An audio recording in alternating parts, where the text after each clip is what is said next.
Welcome to ActivInspire Tips and Tricks. Today we'll be looking at several features of the ActivInspire software, including some fundamental concepts such as layering, locking, and design mode, along with some other tricks to add some life to your flip charts. These include magic erasers, containers, the use of sounds, and actions. If you're looking for a specific topic, take a look at the video description and you can see the times that correspond to the topics covered. Let's get started.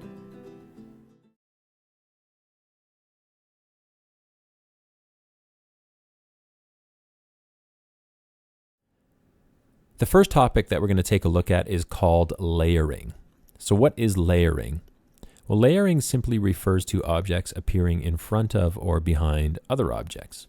So for example, take the three shapes here that I have on the screen. Right now, if I pick up this green circle and move it over to the yellow square, notice that it appears in front of it or on top of it. That's happening because the green circle is on a higher layer than the yellow square. Okay. We can try moving some other ones around. Okay, so in this case, the green circle is also on a higher layer than the blue triangle. Just out of curiosity. Okay, so the triangle is on a lower layer than the yellow square. So why should we care about layers? Well, obviously when you make a flip chart, you're going to want certain things to appear on top of or in front of other things. So for example, say I wanted to write some text on top of that green circle. I'll grab my text tool, and I'll just make some text. This is fun. Now if I move that over towards the green circle, we have a problem. It's not appearing in front of it. Well, the reason is because it's on a lower layer than the green circle. So what I'm going to do is move this text to a higher layer. There's a few ways you can do that. One of the quickest ways is to just right-click the text and go down to the option Reorder here. Now you'll notice at the bottom of this sub-menu, there's three layers listed. There's the top layer, the middle layer, and the bottom layer. Things on the top layer will appear in front of objects on the other layers, and things on the middle layer will appear on top of objects in the bottom layer. So I'm going to take our text and I'm going to put it on the top layer. Now when I move it, notice that it does appear in front of the green circle. Okay. Now you might be wondering, how do I keep track of all these layers? So for example, say I take this square and put it onto the, I'm not sure which layer it's on now. It's the middle or the lower. I'm going to put it on the bottom layer. As you're doing this, you can't really see what's on what layer while you're working. Well, there's a quick way to look at that, and that's through something called the object browser. And to access that, well, the quickest way is probably to just press Control-B on your keyboard. Okay, you can also access it through the View menu here, where it says Browsers. But notice what popped up on the left here. This is called the Page Browser, and it's just a way of keeping track of all the pages in your flip chart. But if you click on the third option from the left, that's your object browser. And what you see here is all of your objects that are on your page, as well as their layers. So you have items on the top layer, the middle layer, or the bottom layer. And if I click on one of these, for example, say the square, notice that this gets highlighted here, shape 9, that's my square. So I know that it's on the bottom layer. My circle is on the top layer. Remember the text that I moved to the top layer before? If I click on that, I can see it up here in the top layer. So for example, say I wanted to move that text back down to the bottom layer, I can easily do that from here in the object browser by just clicking and dragging down to where it says bottom layer. Now actually when I move this, it should go behind the circle again. It does. So that object browser gives you a quick way to not only see what layer each object is on, but also to quickly change it. Now there's another thing that we should mention here. Notice on the bottom layer, we have two items. There's shape 9, which if I click that, it tells me it's a square. And there's text 7, which is my text. On that layer alone, there's sub-layers. So notice that shape 9 is higher in this list. That means that it will appear in front of this text. So when I move this text over, it still goes behind the square. If I wanted to change that easily, I could just go over to the object browser, grab text 7 and drag it up above shape 9. Maybe I'll just, there we go. I just grabbed shape 9 and dragged it down below. Seemed to work a little bit better. So even within each layer, you can still adjust what's on top of what. Okay, so now let's take a look at another topic called locking. I'm just going to close my browser here. All locking does is it locks an object in place on the screen. So notice right now I can easily pick these up and move them around. Now I find that when I'm having students up to the active board, they might accidentally pick up an object and move it around when it wasn't intended to be moved around. The way we can prevent this from happening is by locking the object. It's very easy to do. For example, if we wanted to lock this green circle in place, we can right click on it, and down at the bottom, towards the bottom here, we see locked. So if I click on that, or better yet, if I just left click on the object and press Control-Shift-L, it will also lock it. So I'm going to lock that. Now notice I cannot move it anymore. Okay. Now an easy way to lock everything on the screen is to just click off of all of your objects and select everything. You can do that by dragging a square over everything on the screen. And then you can either use the right click again and select locked, or you can just hit Control, Shift, and L on your keyboard. Now every single object is locked. Now you might think, well, this is a problem. How am I supposed to adjust anything now? The way to do that is through switching into design mode. If you look at the top of the screen here, we see what looks like a little snowflake. If we click on that, it puts us into design mode. When in design mode, everything can be moved around. Even though it's still set for locked, it's just temporarily movable. So I can move whatever I want, and then I can click on that little snowflake again to take us out of design mode, and my objects are once again locked. Okay. To unlock an object, the easiest way is to just go into design mode by clicking on the snowflake. When it's orange, that means you're free to go ahead and move things around, edit things. And you can always just right-click the object and unselect or deselect locked, and it won't be locked anymore. So now when I switch back out of design mode, I can move that again, but everything else is still locked.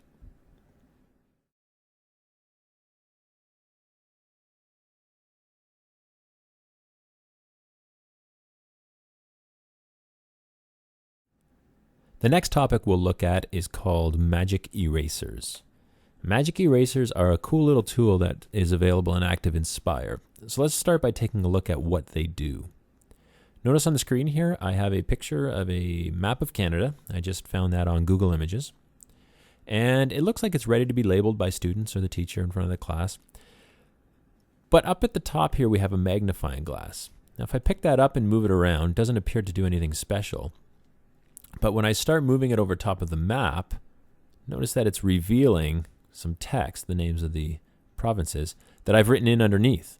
Okay, and there's the most interesting man in the world. So what we're doing is we're using this magic eraser to reveal one thing at a time. Whatever we move that object over, we see what's underneath it. It's actually very easy to set this up, and you can imagine it would be quite useful if you have a lesson in which you don't want all the information to appear at once. So to show you how to do this, we'll start from scratch.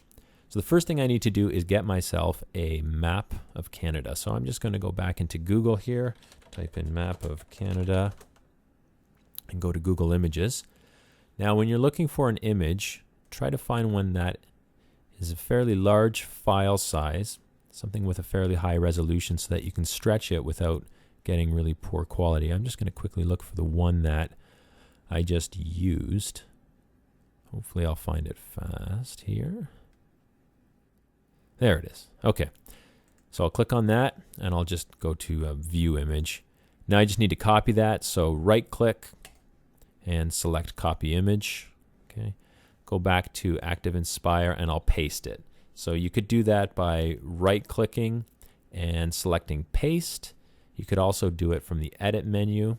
You can paste, or you can use the shortcut Control V. Any way you do it, I now have the map of Canada on my screen. So the next step is to start labeling it. So I will grab my text tool and we'll start with Ontario. I'm just going to make that a little bit smaller. And it doesn't really need to be underlined or bold, so I'll get rid of that. Okay, so As I'm setting this up, I'd really like the text to appear on top of the map so I can align everything properly. So if you recall, that has to do with layers. Right now, actually, it's working fine right now. I see that the text is on top. If it's not, you can always go to your object browser. Just press Control B, open up the browsers, and select the object browser as we were talking about earlier. And right now, notice that I have two items on the middle layer. There's my text, which says Ontario, as well as the map. So that should work fine for now, but I'm going to take the text, and just for now, I'm going to move it to the top layer. And that way, I'm guaranteed that it will be on top of this map. Okay, and I'll just maybe do one more province here. Let's do Quebec. Okay. And it's appearing on top as well. So we're pretty much ready to start using the magic eraser, but something very important has to be adjusted here. Obviously, at first, we don't want to see Ontario and Quebec here. So what I'm going to do is move them to a lower layer now. So I'll bring up my browser again, just Control B. It's the object browser. What I'll do is I'll take the text. You can see we have text 15 and 16, so that one of those is Quebec and one is Ontario. I'll just move them down to the bottom layer. I'll drag them right down over top of bottom layer. Now I can't see them because they're underneath the map, which is on the middle layer. The most important thing is the following. In order for the magic erasers to work, this map has to be on the top layer. The magic eraser tools will only reveal what's behind the top layer. So I'm going to take my image 6 in the object browser here, which is my map. You can see when I click on it, the map gets boxed. And I'm going to move it up to the top layer. Now, it doesn't look like anything changed here, but we need that map on the top layer. The text, as far as I can remember, it can be either on the bottom layer or the middle layer. It doesn't make any difference for this. So I'm going to close that browser. Now, what we need to do is bring up the magic erasers. Now, lucky for us, they're all available. We just need to get them out of our browser. They're easily available there. So again, I'll hit Control B, which brings up the object browser. In this case, because we just use the object browser. I don't want that though. I want the resource browser. So it is the second icon. So if I hit that, now I'm going to close this up. When you first open that, you'll likely see something like this. Now, if your computer doesn't have all these resources installed, they are available for free from Promethean Planet. Now, if you're working in the same school board that I am, we're very lucky because all of these are on all of our computers. So we want to go to shared resources. If you're not already in there, just click the little icon with 3 people here. And in shared resources, we want to go down to where it says K, building tools for flip charts. So if we click the little plus sign beside that, it opens up some more options here. And we want to scroll down until we see magic erasers. Open that up, and you can pick. There's a lot of different options, but actually I'm not sure what the other ones do. But I'm definitely going to choose magic erasers. I haven't tried the other folders there. You might want to give that a shot. And you can see there's a bunch of different styles here. Now there is actually a way to make your own, but I'm not going to cover that in this video. There's plenty of descriptions on YouTube as to how to do that. So there's the magnifying glass that I was using before. I'm simply going to take that, left click it, and drag it into my flip chart. I'm going to make it a little bit smaller by shrinking it here. And let's see what happens here now if I close that. If I move that over top of the map. Oh, there's Ontario. And there's Quebec. So this will work as long as you make sure that the object that is covering the things to be revealed is on the top layer. So in this case, the map has to be on the top layer. And that's it.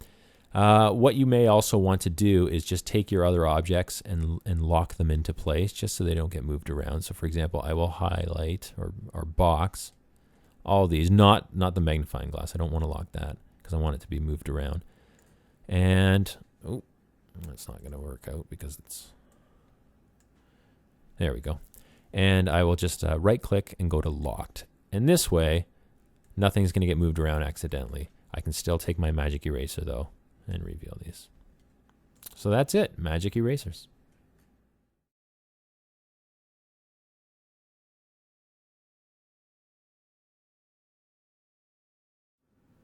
The next topic is something called containers.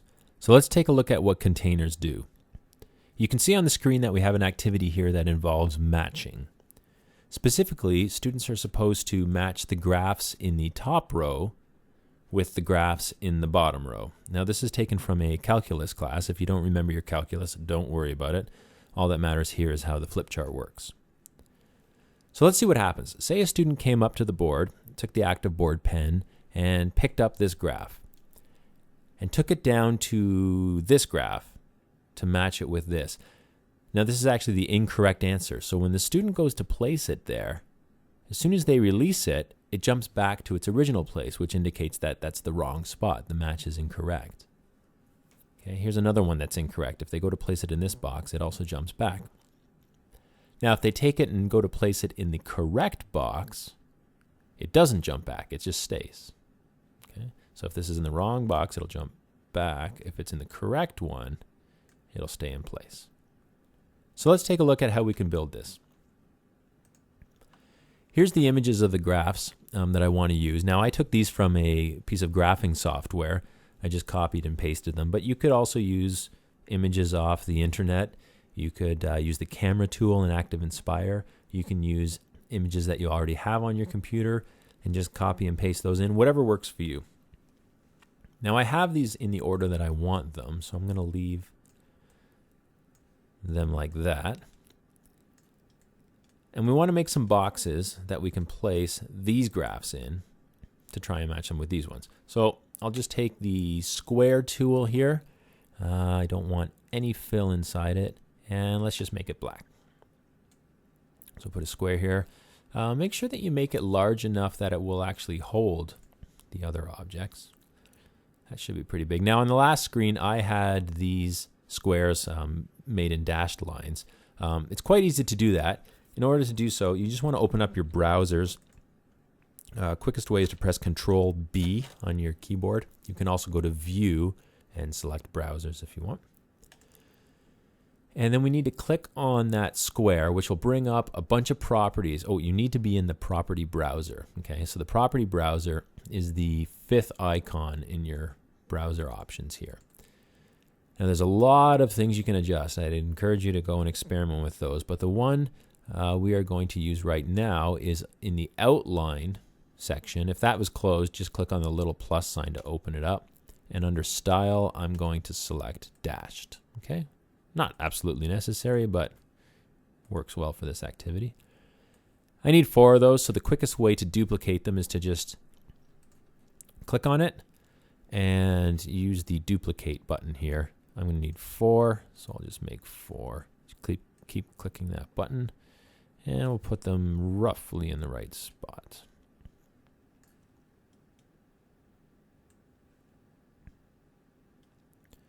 Okay, so not as perfectly positioned as I'd like, but good enough for demonstration's sake. Okay, so let's start with the first one here. Now, I know that the graph that's supposed to match with this graph is this one here. So I want it so that when I move this into this box, it stays. So there's 2 things I really need to do. One is I need to tell ActivInspire that this box is supposed to contain this object. But I also need to tell it that if I don't put this in the right spot, make it go back to where it started. And that is all done once again through the property browser. So let's call those up. I'll hit Control B. Make sure I'm on the property browser. And let's start with the box. I'm going to click on that box just right around the perimeter of it there. And scroll down until you see the container option. Now once again, if that's closed, like it is here, just click on the little plus sign to open it up. Now it says can contain nothing. So currently it's not set to be a container. We want to drop down that menu and we want it to contain something very specific, so we'll click on specific object. Now we just have to tell it which object we want it to contain. In order to do that, in the contain object here, you just click on this little icon with the dots there. It'll call up a listing of all the objects on the screen. Now I wanted to choose this graph here. So I'm just going to go through all these images until I see that graph. Oh, there it is. And I click OK. Now there are some other options here you can experiment with. Contain rule, it's going to contain it here if it's completely... Contain rule, it's going to contain it here if it's completely contained. There's also an option where it only works if the centers are matched. Reward sound, you can actually set it up so that if the object is placed in the correct box, it plays a sound. I don't recommend doing that unless you're planning on using the same computer every time, because you have to tell ActivInspire where that sound is. And then if you take that file to a different computer, your flip chart file, and the sound is not there on that computer, it won't access it. It also will only use wave sounds, so you don't have many options there. So I don't tend to use that here. The next thing we need to do is tell this object that if it's not placed in this box, it has to jump back to its original position. So to do that, we're still in our property browser. Make sure you're still in the right browser. Click the object, and again, look in the container section. Skip everything until you get right down to the bottom where it says return if not contained. And we want to change that to true. And all that means is if it's not in the proper container, that is, if it's not in something that's supposed to contain it, it'll jump back to the original position. And you can see that happening. If I pick this up and try to move it somewhere, it jumps right back. Unless I move it into that thing that I set as its container, and it'll stay there. And that's it. So you can go and do that for the other ones as well. So I'll quickly do it. Let's do it for the next one here. The one that's supposed to go with this graph here is this one here. So I will have the property browser open still. I'm going to click on the box. And down in container, I want it to contain a specific object. And that object is, it's this one here. So I just got to go scroll through these until I can find that picture. There it is. I click OK. So this is set for a container now. And I need to tell this picture that if it's not in the right container, to go back to its original spot. So I switch that to true. And let's test it out. If I move this anywhere on the screen, it will jump back unless I move it into the thing that's its container. Okay. Now, once these things are up here, you might say, well, what if I want to move them to set up my flip chart to a better looking setup? You can always do that by just going back into design mode here. Click on the little blue snowflake. Right now, all that returning action is disabled. You can move anything into the right spot, get it all lined up pretty and good to go. And once you're happy with it, you can then exit design mode. Click on the snowflake there, and everything will work the way you want it to. And that's pretty much the basics of containers. The only other thing that I would recommend is the objects down here you don't want to be moved. So I would recommend selecting all of that and locking it. Okay, and the easiest way to do that is once it's selected, you can hit Control, Shift, and L all at the same time. There's other ways to do that too. You can do it with the drop-down menu when you click on it. Now the nice thing is none of this stuff will get moved around. Only the upper items can get moved, which is what we wanted. And that's it.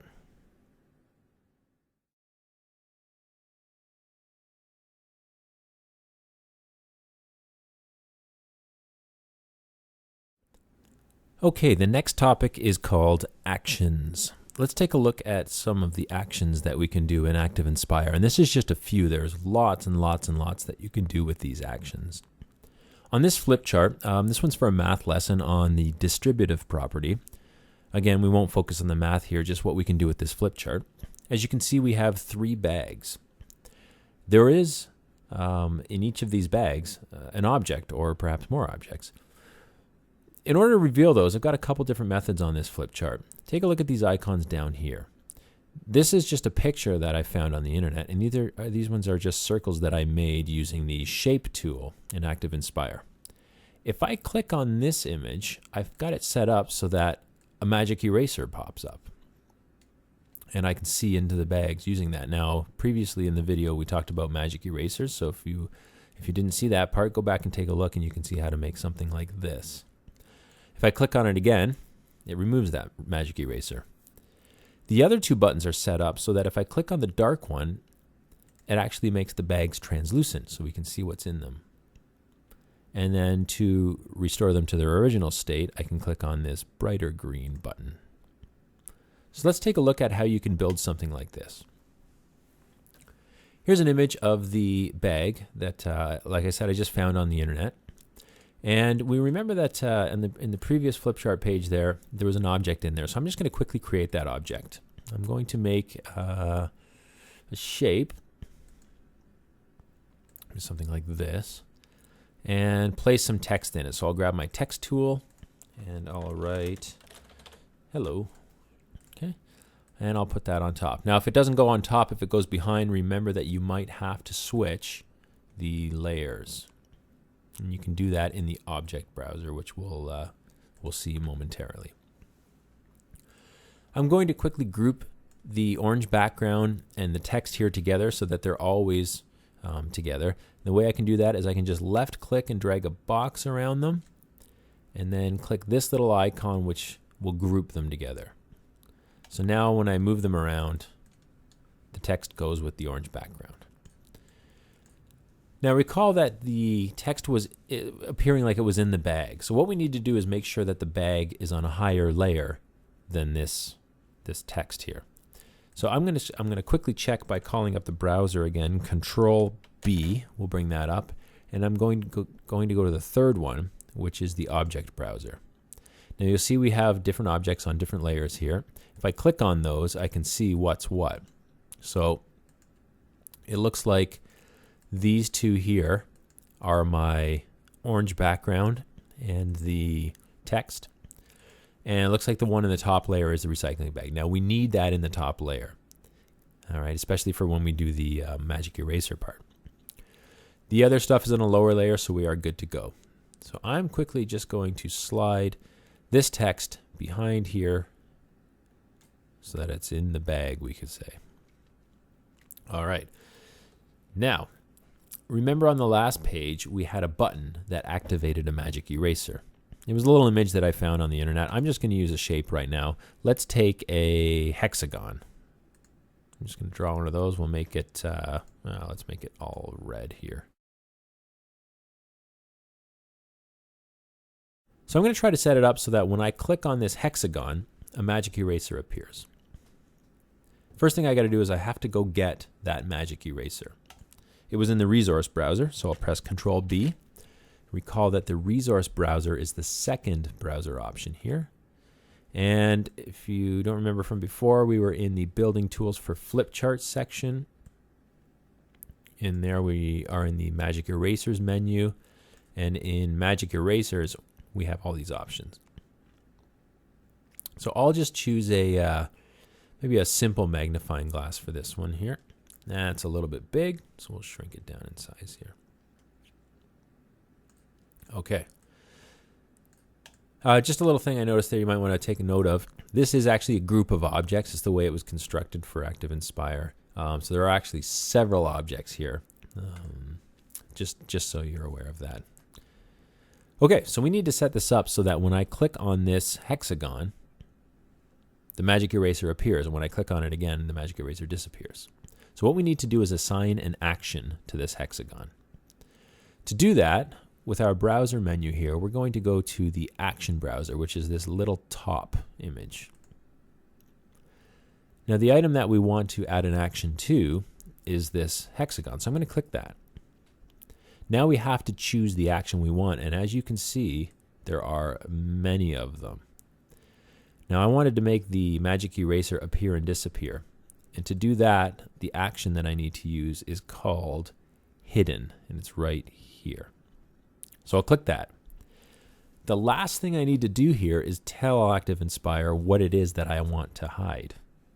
So down here in Target, if we click the little button at the end, the one with the 3 dots, we'll see all the objects on our page. Now, this is kind of interesting. If you look at all these ones, these are all the little pieces that make up that magnifying glass picture. It's a little bit annoying how it's in so many pieces, but the good news is if you keep scrolling down, you get to this group, which is all these grouped together. Okay, that's what we want to make appear and disappear. So select that and hit OK. This is the most important part, the part that I always forget. You have to click Apply Changes, or else this won't work. So if I click Apply Changes, it should be set up now so that when I click on the hexagon, the eraser appears and disappears. And that's it. Now, you can still move it around here. Keep in mind that if anything's locked in place, like for example, you might want to lock this in place, you can just you can select it by dragging a box with the left mouse button over it. Right click it and go to locked, or you could just press Control-Shift-L. It's locked in place. If you wanted to move it after it's locked, you can always go into design mode by clicking on the snowflake, the blue snowflake, and now you can move it around. The action won't function when you're in design mode. Design mode is for you to position things, resize things, make it look good. Get out of design mode by clicking the orange snowflake icon there, and the action button does what it's supposed to do again. Okay, one more action. The other one that we had set up made this bag translucent so that you could see what was behind it. And we did that with a button. So I'm going to take let's do the circle this time, and we'll make it a dark green circle. Oops. Actually, let's make it, it doesn't really matter here. Let's make it a blue. Oh, just a little heads up. If you right click on the colors, you can get a lot more colors. So for example, if I right click on these, you can see a lot more, or you can go to this, which gives you tons of colors. The same works up here. You can't see it because it's on my second monitor, but I'm going to choose a dark green color from my colors, and we'll do it with a black border there. All right, so there's a little button, and let's make a light green button for when we want to return it to its original state from its translucent state. Okay, so what we have to do is assign the action to this button so that when we click this button, it makes the bag translucent. So again, we have to get into the action browser. In your browsers, it is the 6th option over the little top. That's the action browser. So I want to assign the action to this button. I'll click on that, and I will scroll down until I see translucency. There it is. So we click that. Now you have to tell ActivInspire what it is that you want to make translucent. No problem. In Target, click on the button at the end. We have to go select the bag again because that's what we want to make translucent. And just remember, if you scroll down, you can see all these images until you see the bag. Now it looks like that's the part of the bag there I want to make translucent. If you're wondering why the bag is in parts, it's just I tweaked it a little bit so that when you pull an object out of the bag, it actually looks like it's coming out of the bag and not just from behind the bag. Again, that's something that's maybe getting a little bit carried away. We're going to avoid that for now. So let's go back to the part of the bag that we want to make translucent, and we'll click OK. Now in translucency, you want to tell it how translucent to make it. Now I'd like to make it very translucent. So you can experiment. Let's go 100 for translucency. Don't forget you have to click Apply Changes. And you can go test it out. Click on that green button. Oh, it's translucent enough. If it's not, you can always go back and change it here to a different value. Okay. Now, you'll notice that once we've set this up to work as an action, it's hard to kind of select it. You can always go back to design mode, and now you can select that. Go back into the action browser and maybe change that to 150. Don't forget to click Apply Changes. I'm in design mode right now, so this won't work as an action button. I have to get out of design mode by clicking on the snowflake. Now it'll work again. Okay. To get it back from this translucent state, we're going to use this button here. So I'll click on that. In the action browser, again, I'll choose translucency. For the target, I need to select that same object. So I think it was, image 3. Click OK. And for translucency, this time I'll go 0. And don't forget to click Apply Changes. So now when I click that button, it brings it back to its non-translucent state. Translucent, not translucent. Translucent, not translucent. So there we go. And I still have the option of using a magic eraser. Lots to do there. Okay, now you could, of course, do more bags and make the flip chart look a lot better than this, but that's how some of the buttons function. Just a couple other things you can do with these magic buttons. For example, here's a picture of a tank. I've got this button set up so that when I hit it, it makes my text appear and disappear like we did with the magic eraser. In this case, it's a scale. Here, what's happening is this scale line here was actually a part of the original image, and I've placed a white box over top of it, and I've set this button to make that white box appear and disappear. So it makes it essentially look like the scale is appearing and disappearing, but it's not. It's actually a box. This is just a picture of a ruler I've set up so that when I click on that, the ruler tool pops up. And you can do this with pretty much anything. For example, any of the tools, the math tools. I'll get that out of there. On this one, the ruler, again, will pop up a ruler. I've got this one little picture of a protractor I found. I can't remember where I found it. Maybe on the internet, maybe in ActivInspire. But it's set up so that when you click on it, it brings up the protractor. The calculator brings up the calculator. And this is all done through the Action browser. All those little options in there in that Action browser will make things appear and disappear. There's options for rulers, protractors, calculators, and so on. That's it. Actions. Lots you can do with them. Definitely lots you can do with actions. Experiment.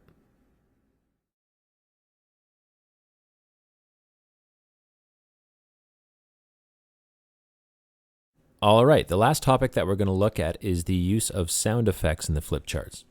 So as you can see here, this flip chart is dealing with the animal cell. And the idea of the activity is that a student will come up to the active board and they are required to tap on a centriole.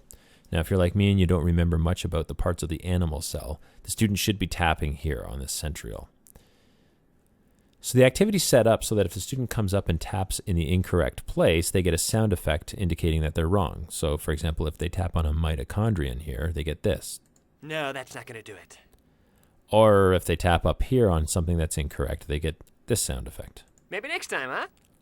But if they tap in the correct place on a centriole, they get this. Wahoo! Indicating that they're correct. So let's take a look at how you can build this. First, we just did a basic setup for a flip chart. We have a title, we have the instructions here, and an image of an animal cell that I just found on the internet.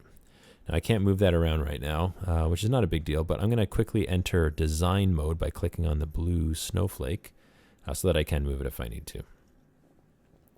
Okay, so what we need to actually do here is put sound effects behind this picture. And the way we do that, well, there's a couple ways. You can use sounds that are actually in the resource browser. If you teach in the same board that I do, you have a lot of sounds available in the resource browser. You can get there by going Control-B.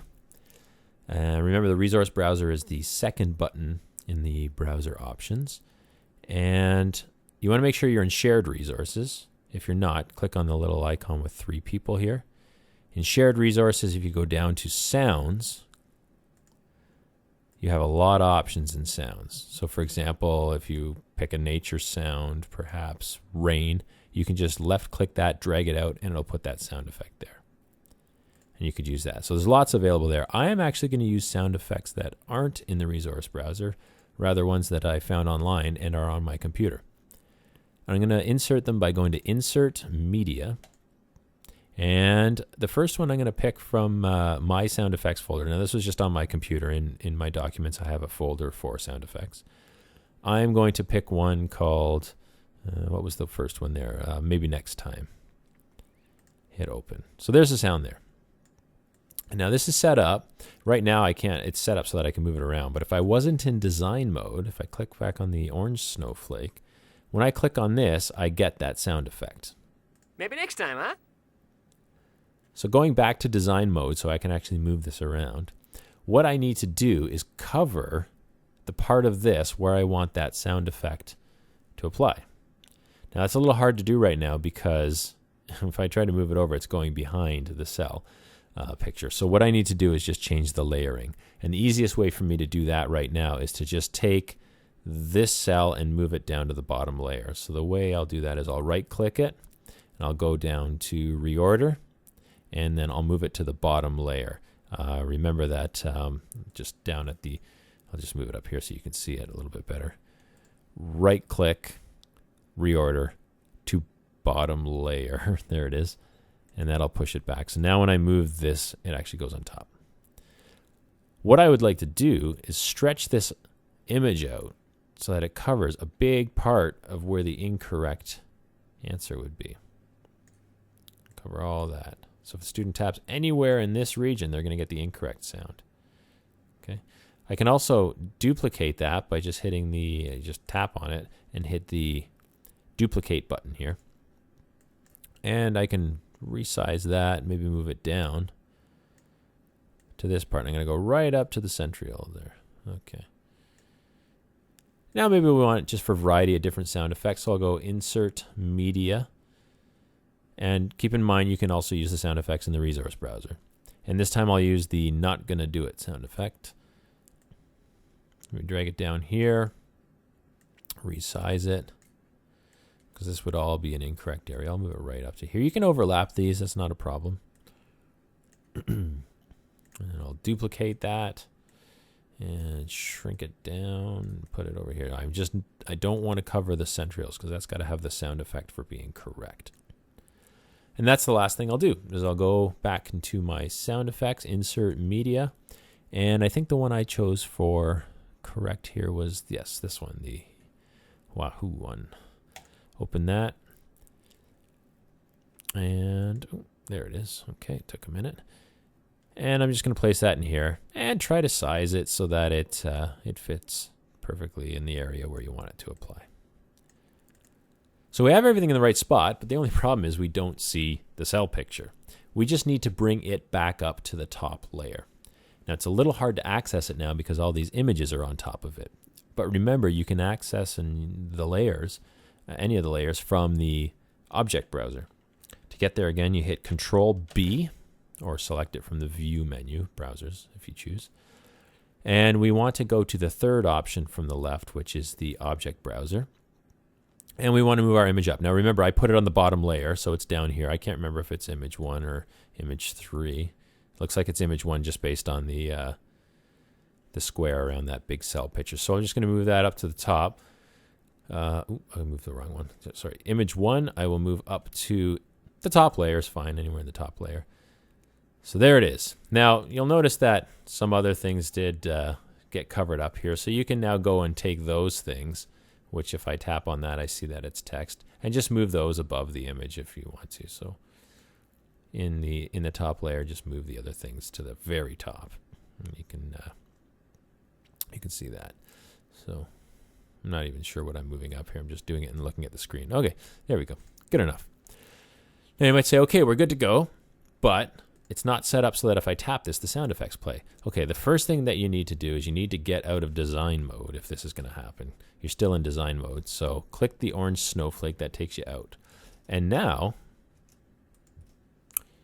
you are good to go. Maybe next time, huh? No, that's not going to do it. Okay, now the important thing is that this picture has to be locked. Okay, so if it's not locked, that won't work. Okay, so for example, if I'm here, if I unlock this, I can't click the sound effects. It's blocking it. The image is blocking it. So make sure that you take that image on the top and lock it. You can right click it and select locked, or you can left click it and hit Control Shift L. That's the quick way to do it. And that's it. In case you're wondering what this does, this is just an action button that takes us to a list of topics where students could choose another topic. And here, each of these is an action button that will take you to the corresponding page. If you're curious about action buttons, we did describe it a little earlier in the video, so take a look at that.